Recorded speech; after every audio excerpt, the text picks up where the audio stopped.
আপনার বিজনেসের কি ইনস্টাগ্রাম প্রোফাইল আছে? যদি না থেকে থাকে তাহলে চিন্তা করুন যে আপনার কাস্টমার ইনস্টাগ্রামে আছে কিনা। ফেসবুকের মতোই ইনস্টাগ্রাম একটি সোশ্যাল মিডিয়া যেখানে ইয়াং ইউজারদের আনাগোনা বেশি দেখা যায়। জেনারেশন জেড বা আরও ইয়াঙ্গার জেনারেশন যারা আছে তারা ফেসবুকের থেকে ইনস্টাগ্রাম, টিকটক, স্ন্যাপচ্যাট এই ধরনের সোশ্যাল মিডিয়া বেশি ব্যবহার করে। আপনার বিজনেসের, আপনার সার্ভিসের, আপনার প্রোডাক্টের কাস্টমার যদি ইয়াঙ্গার জেনারেশন হয় তাহলে অবশ্যই আপনাকে এই সোশ্যাল মিডিয়াগুলোতেও থাকা উচিত।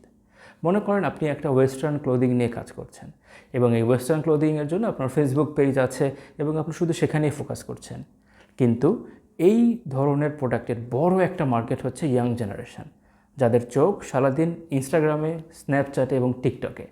সুতরাং তারা যেখানে সময় দিচ্ছে আপনার বিজনেসের উচিত সেখানে কিছুটা হলেও ব্র্যান্ড প্রেজেন্স থাকা। আপনাকে বলবো আপনার প্রোডাক্ট সম্পর্কে একটু চিন্তা করুন যে আপনার প্রোডাক্টের কনজিউমার ইয়াঙ্গার জেনারেশনের মধ্যে কতটুকু পরিমাণে আছে। যদি থেকে থাকে অবশ্যই ইনস্টাগ্রাম আপনার জন্য একটি ইউজফুল মাধ্যম হতে পারে। ফেসবুকের মতো ইনস্টাগ্রামে আপনি একটি নর্মাল প্রোফাইল খুলে সেটাকে প্রফেশনাল প্রোফাইলে সুইচ করে সেখানে অ্যাড রান করতে পারবেন, সেখানে নতুন নতুন কনজিউমার কাছে পৌঁছাতে পারবেন, অর্গ্যানিকভাবে রিচ পাবেন এবং আরও অনেক অপরচুনিটিস আপনাদের সামনে আসবে। সুতরাং আপনি যদি বিজনেস করে থাকেন, রানিং যদি কোনো বিজনেস থাকে, চিন্তা করে দেখেন আপনার টার্গেট অডিয়েন্স কি ইনস্টাগ্রামে আছে কি না।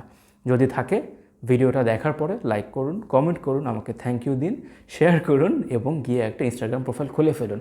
আর হ্যাঁ, যদি ইনস্টাগ্রাম প্রোফাইল খুলতে বা এগুলো ম্যানেজ করতে প্রবলেম হয়, আমরা তো আছি, আমাদের সাথে যোগাযোগ করুন। প্রোফাইল খুলে দেওয়া, অ্যাড রান করা সব কিছু আমরা করে দিতে পারবো খুব সহজে। হোপফুলি ভিডিওটা আপনাদের কাজে লেগেছে। This is Nafis Kawsar.